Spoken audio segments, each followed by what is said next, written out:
Forbes India and Indeed present Top 30 Talent Leaders of 2025.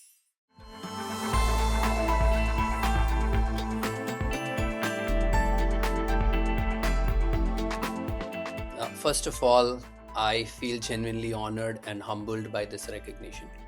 I'm grateful to Forbes India and Indeed for continuing to spotlight leaders who are deeply invested in strengthening the talent ecosystem and giving back to the community.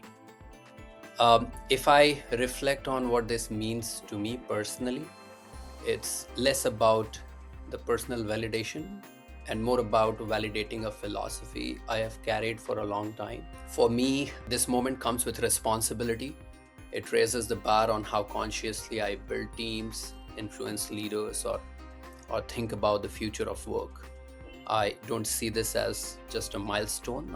It feels more like a checkpoint in much longer leadership journey ahead.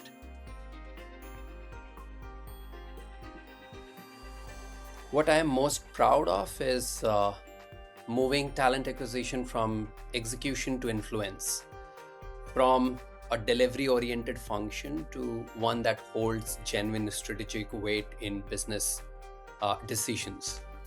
Across organizations, I have focused on transforming TA into talent advisory teams, trusted partners who understand the business problem even before hiring for the role.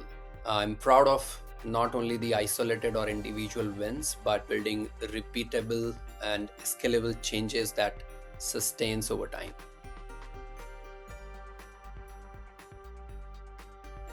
The biggest lesson that I think I've learned is that influence beats authority almost every time. Early in my career, I was very focused on process, control, speed, etc. Over time, I realized that sustainable outcomes don't come from enforcing compliance, they come from earning trust.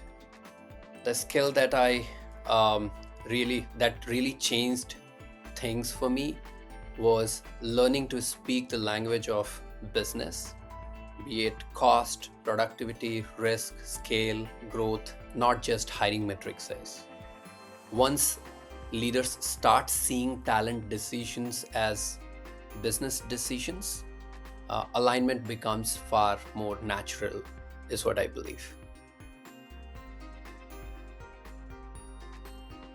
I would say the role of a talent leader has fundamentally changed, I believe. Earlier, the talent leaders were measured largely on closers, filling positions. Today, we are measured on the quality of decisions and the long-term impact those decisions create. Talent leaders now need to think far beyond sourcing. They must understand markets, workforce economics, DEI, employer branding, leadership psychology, and many more. Because hiring decision today shape culture, not just capacity.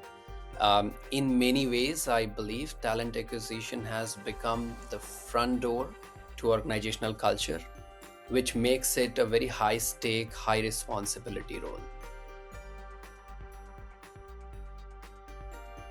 The right talent is never just about skill. And this is where I personally have seen the biggest gap in hiring. Most hiring teams define roles based on immediate problems. That naturally pushes the focus toward skills, what someone needs to solve right now. The risk with this approach is that once those problems are solved, be it 3 months, 6 months, or 12 months down the line, you are left asking what next? What keeps that person engaged or creating value over the long term? That's why for me, the right talent is someone hired not just for capability, but for learning agility, ownership, mindset, and values alignment. In a nutshell, good hiring is less about searching harder and more about deciding better.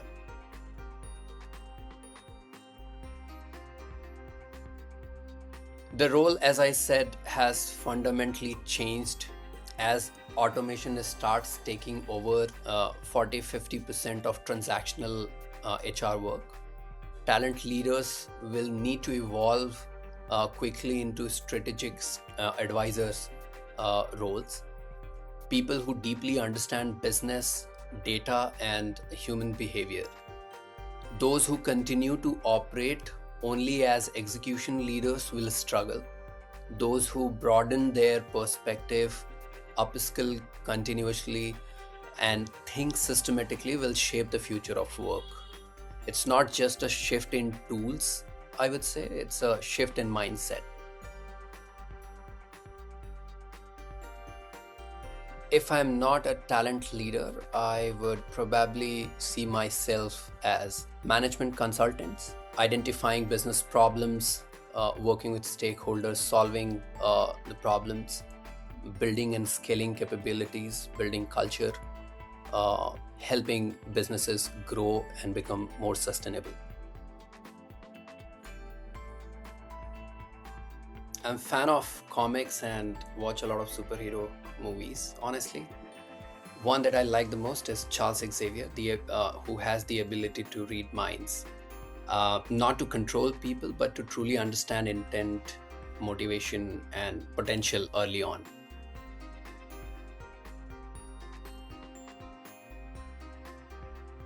The most unusual or unexpected talent I have seen is an introvert engineer who turned out to be one of the strongest people leaders once given trust and the right environment.